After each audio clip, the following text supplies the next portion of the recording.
He rented a house for her, Ada, I said, my voice breaking into a sob.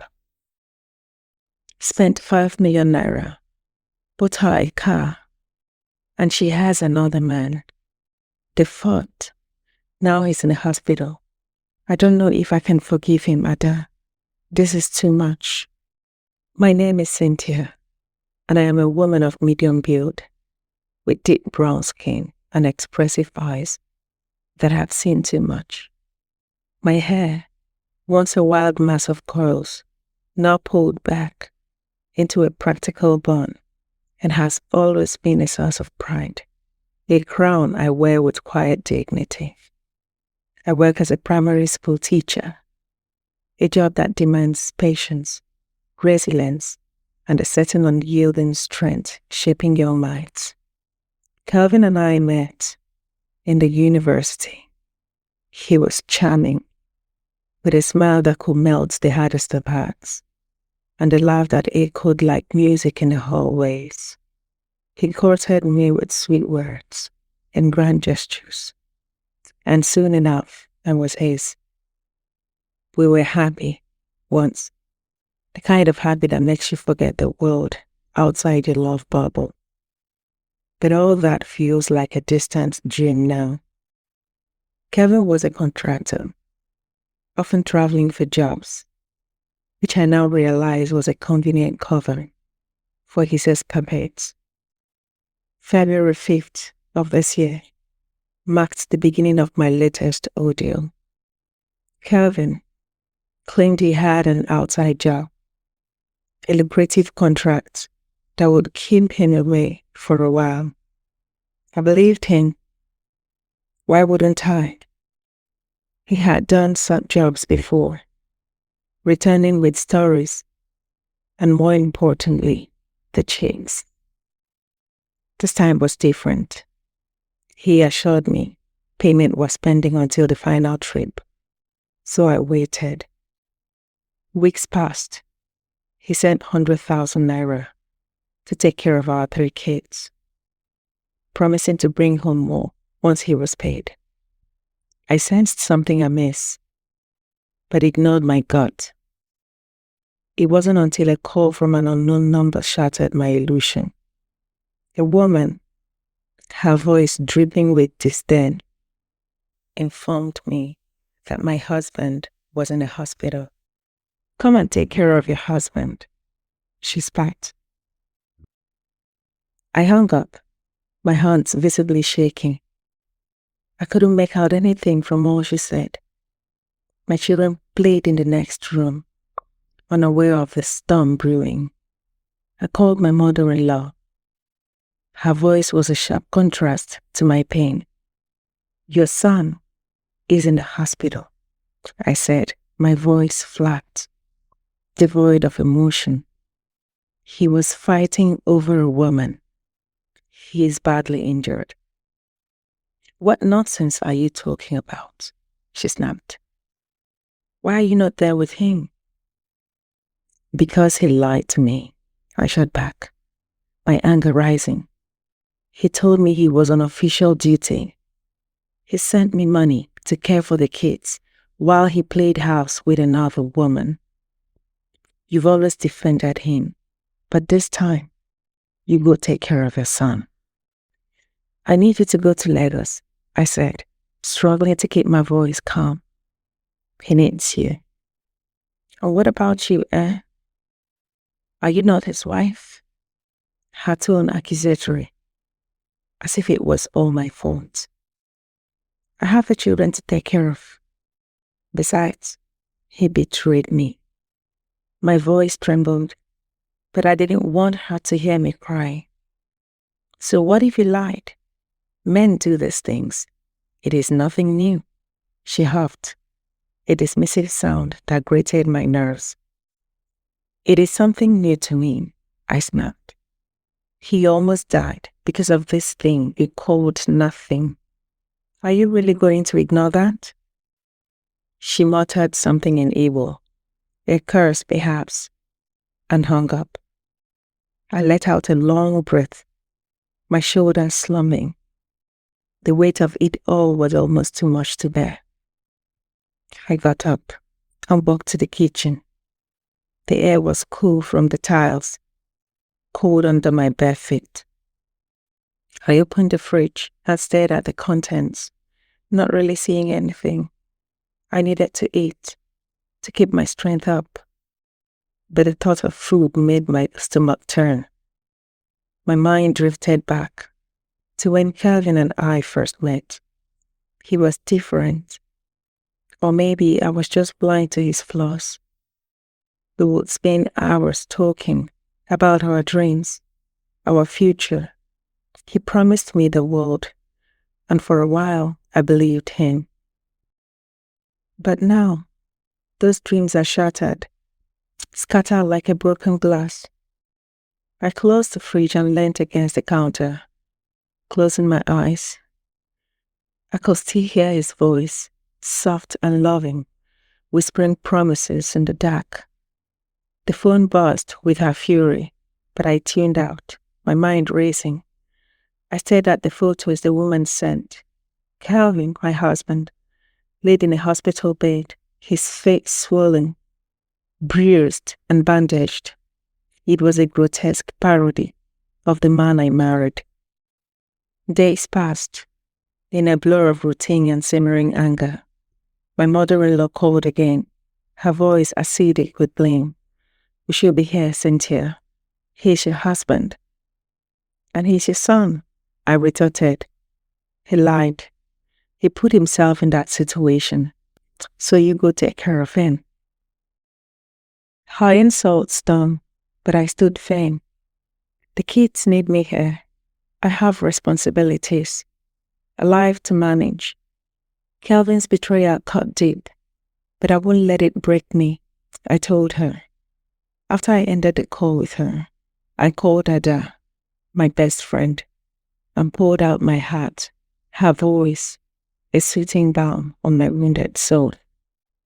"He rented a house for her, Ada," I said, my voice breaking into a sob.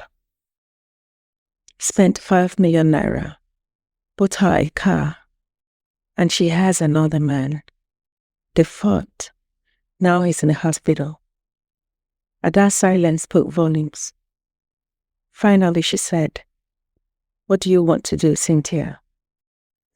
"I don't know," I admitted, my strength faltering. "I have called his mother. She's with him now. But I can't go. I can't face him. Not after this." "You need to think about yourself," Ada advised. "And the kids. Kelvin made his choices. You need to make yours." I nodded, tears streaming down my face. "I don't know if I can forgive him, Ada. This is too much." "Take it one day at a time," she said gently. "And remember, you're stronger than you think." The wounds, physical and emotional, inflicted on me was fresh and deep.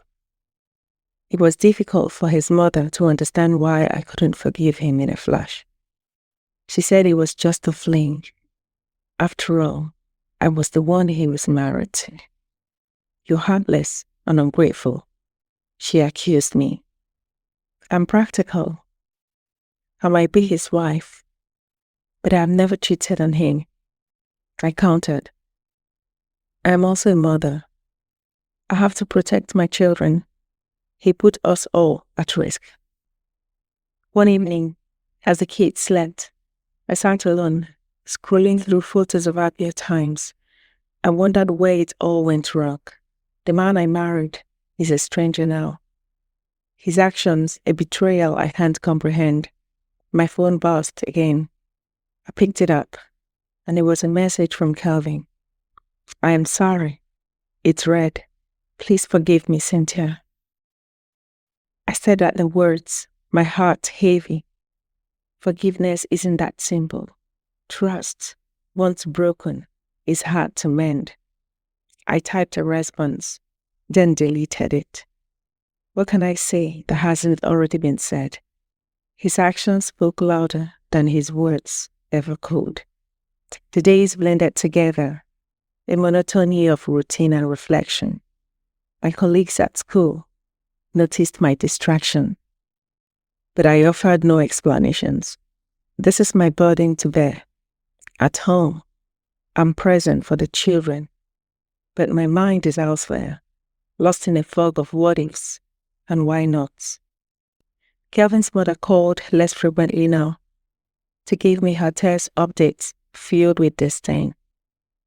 One afternoon, while grading papers, my phone rang. It was Kelvin. I hesitated, then answered. His voice was weak, filled with regrets. "Cynthia, I'm sorry. I was a fool." "Yes, you were," I said, my voice cold. "But sorry isn't enough." "Please," he pleaded. "I need you. You needed me when you were lying to me, when you were renting houses and buying cars for another woman. Where was your need then?" He was silent, the weight of my words hanging between us. Finally, he whispered, "I'll do anything to make it right." "Anything?" I laughed bitterly. "Can you undo the hurt, the betrayal? Can you erase the nights I cried myself to sleep, wondering where you were?" I don't know how," he admitted, his voice breaking. "Then maybe you should start here," I said, ending the call. Slowly, life resumed the semblance of normalcy. Kelvin remained in the hospital, his recovery slow and fraught with complications. His mother continued to berate me, but I tuned her out still. My focus was on my children, my job, and my own healing. One evening, as I prepared dinner, my eldest daughter asked, "When is Daddy coming home?" I paused, the knife in my hand hovering over a tomato. "Soon, I hope," I said, forcing a smile. "Will he be okay?"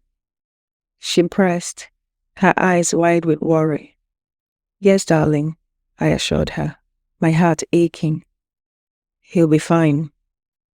Later, as I tucked the children into bed, I thought about Kelvin, the man he was, the man he's become.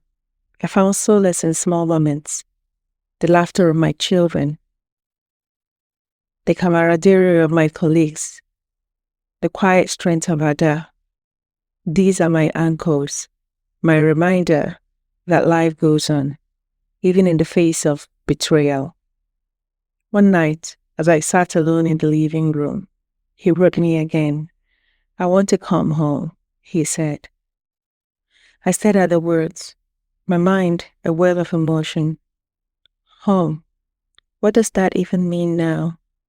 Our home is filled with memories, both good and bad. Can we rebuild what's been broken? I typed a response, my fingers trembling. "We need to talk," I wrote. "When you're ready, we'll talk." The days continued, each one a step towards an uncertain future. He was discharged and his mother took him in. I breathed a sigh of relief, grateful for the distance, but aware that our reckoning is inevitable. Finally, the day came. Kelvin stood at the door, looking fragile, a shadow of the man he once was. He came in the company of his sister and uncle. We sat in the living room, the children playing outside, their laughter a distant echo. "Cynthia," he began, his voice trembling. "I'm sorry. I don't know how to make it right, but I want to try." I met his gaze, my eyes hard. "It's not that simple, Kelvin. You broke something inside me. Trust, love. I don't know if it can be fixed." "I'll do whatever it takes," he said, desperation in his eyes. "Please give me a chance." I sighed, the weight of his plea heavy on my heart. "We'll see."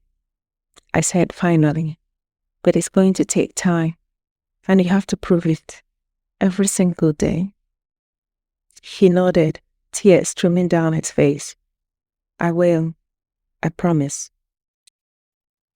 As he hugged me, I felt a glimmer of hope. Fragile, but present. I realized he had learned his lessons the hard way. Our journey is far from over, but perhaps, just perhaps, there's a chance for healing, for redemption. But for now, I hold on to that hope and take it one day at a time.